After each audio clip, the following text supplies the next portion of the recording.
Hello friends, আমি কিসমত। তোমরা দেখছো কিসমত ওয়াইটি ইউটিউব চ্যানেল। তো আইটিআই যে তোমাদের মেডিকেল রিপোর্টটি অর্থাৎ যে ফর্মটি রয়েছে, যে ফরম্যাটটি, সেই ফরম্যাটটি তোমাদের কিন্তু মেডিকেল কোনো একটা বিএমওএইচ অর্থাৎ যে তোমাদের যে পার্শ্ববর্তী যে সমস্ত হসপিটালগুলি রয়েছে সেই সমস্ত ব্লক হসপিটালে গিয়ে তোমাদের কি করতে হবে না, মেডিকেল রিপোর্টটি বানিয়ে নিয়ে আসতে হবে। তো তোমাদের যে ফরম্যাটটি রয়েছে অফিসিয়াল ওয়েবসাইট থেকে পেয়ে যাবে, আমার গ্রুপে বা গ্রুপ থেকেও পেয়ে যাবে, হোয়াটসঅ্যাপ গ্রুপ থেকে, এবং তোমরা পেয়ে যাবে কি না আমার চ্যানেলের ডিসক্রিপশনে গিয়ে তোমরা কিন্তু মেডিকেল রিপোর্টটি ডাউনলোড করে নিতে পারবে বা অফিসিয়াল ওয়েবসাইটেও কিন্তু ডাউনলোড করে নিতে পারবে। তো মেডিকেল রিপোর্টটি তোমাদের কী কী লাগবে এবং কোথায় যেতে হবে, কীভাবে করতে হবে, বিস্তারিত দেখে নেবে ভিডিওর মাধ্যমে। তো ভিডিওটি স্কিপ না করে একদম সম্পূর্ণ দেখবে এবং আমাদের চ্যানেলে যদি নতুন দর্শক হয়ে থাকো চ্যানেলটি কিন্তু অবশ্যই সাবস্ক্রাইব করে দেবে এবং পাশে থাকা বেল আইকনটি প্রেস করে অল নোটিফিকেশনটি অন করে দেবে। সর্বপ্রথম তোমাদের করতে হবে মেডিকেল যে রিপোর্টের যে ফরম্যাটটি রয়েছে সেটা তোমাদের প্রিন্ট আউট করে নিতে হবে। প্রিন্ট আউট করে নেওয়ার পর তোমাদের যে পার্শ্ববর্তী যে সমস্ত ব্লক হসপিটাল রয়েছে সেই ব্লক হসপিটালে গিয়ে তোমাদের কী করতে হবে না, এই রিপোর্টটি বানিয়ে নিয়ে আসতে হবে। কার কাছে না, যে বিএমওএইচ রয়েছে হসপিটালে অর্থাৎ যে ব্লক হসপিটালে যে সুপারিনটেন্ডেন্ট রয়েছে তার কাছে কিন্তু এটি বানিয়ে নিয়ে আসতে হবে, বা তার সিগনেচার এবং তার রেজিস্ট্রেশন নাম্বার কিন্তু লাগবে। তো কোথায় কি লাগবে বিস্তারিত দেখে নেবে।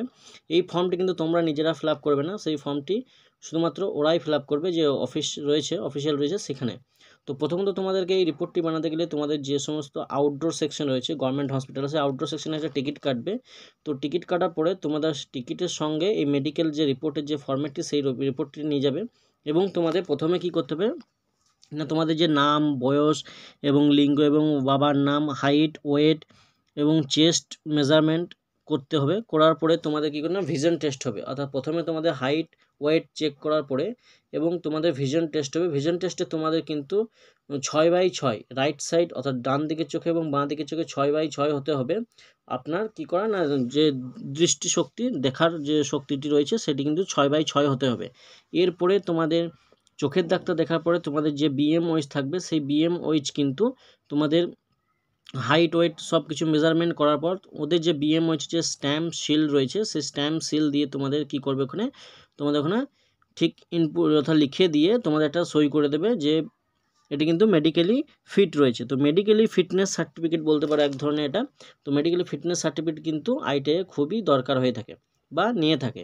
এটি কি হয় না, ইন্ডাস্ট্রিয়াল ট্রেনিং হয়ে থাকে। সেক্ষেত্রে তোমার যে চোখের থেকে শুরু করে শারীরিক যে সক্ষমতা সেটি কিন্তু ওরা টেস্ট করার পরে কিন্তু এটা নেওয়া হয়ে থাকে। এটা কিন্তু কম্পালসারি দিতেই হবে। তো যখন তোমাদের কী হবে না, ফিজিক্যালি যখন ক্লাসে যখন ডকুমেন্টস ভেরিফিকেশন হবে তখন কিন্তু এই ডকুমেন্টসটি কিন্তু নিয়ে যেতে হয়। এবং এখানে বলে দেওয়া হয়েছে যে তোমাদের এই যে নিচের সেকশনটি রয়েছে ভিশনের যে নিচেরটি, হিস্ট্রি অফ দ্য পাস্ট ইনার্স, মেন্টাল হেলথ এবং আইডেন্টিফিকেশন মার্ক, এগুলি কিন্তু সমস্ত তথ্য কিন্তু তোমার যে বিএমওএইচ রয়েছে সেই বিএমওএইচ কিন্তু ফুলফিল করবে। এবং বিএমওএইচের লাস্টে যে রিমার্ক আছে সেই রিমার্কটিও দেবে এবং ডেট দেবে এবং ডক্টরের নাম, কোন ডাক্তার দেখেছে সেই ডক্টরের নামটি কিন্তু এখানে ডাক্তার নিজে লিখে দেবে এবং ডাক্তারের যে রেজিস্ট্রেশন নাম্বারটি রয়েছে সেই রেজিস্ট্রেশন নাম্বারটি ওখানে লিখে দেবে এবং যে অফিসিয়াল যে বিএমওএইচ যে স্ট্যাম্প রয়েছে সেই বিএমওএইচের স্ট্যাম্প কিন্তু ওখানে অর্থাৎ দিয়ে দেবে। দেওয়ার পরে তোমাদের এই যে সার্টিফিকেটটি তৈরি হয়ে যাবে। তৈরি হওয়ার পরে তোমাদের যে কলেজে যখন ভেরিফিকেশন, আমি বললাম আগে যে ভেরিফিকেশন হবে তখন কিন্তু তোমাদের এই সার্টিফিকেটটি নিয়ে যেতে হবে। তো আশা করি সবাই বুঝতে পেরেছো, যে সমস্ত ক্যান্ডিডেট চান্স পেয়েছো তাদেরই শুধুমাত্র লাগবে এবং যারা চান্স পাওনি তাদের কিন্তু এখনও লাগবে না। তো যে সমস্ত স্টুডেন্ট এখনও অবধি চান্স পাওনি তারা সেকেন্ড কাউন্সেলিংয়ের জন্য ওয়েট করো। সেকেন্ড কাউন্সেলিং যখন হবে তখন কীভাবে চয়েস করবে সেটি আমি একটা ভিডিওর মাধ্যমে বলে দেবো তোমাদেরকে। তো সেই নেক্সট ভিডিওটি তোমাদের কালকে আসবে। তো তোমাদের সেকেন্ড কাউন্সেলিং কিন্তু আমি বলে দিচ্ছি একটা ভিডিওতে 10 তারিখ থেকে স্টার্ট হবে। 10 থেকে 12 তারিখ এবং 13 তারিখে তোমাদের যে অ্যালটমেন্ট লেটারটি রয়েছে সেই থার্ড অ্যালটমেন্ট লেটারটি সেটি কিন্তু পাবলিশ হবে।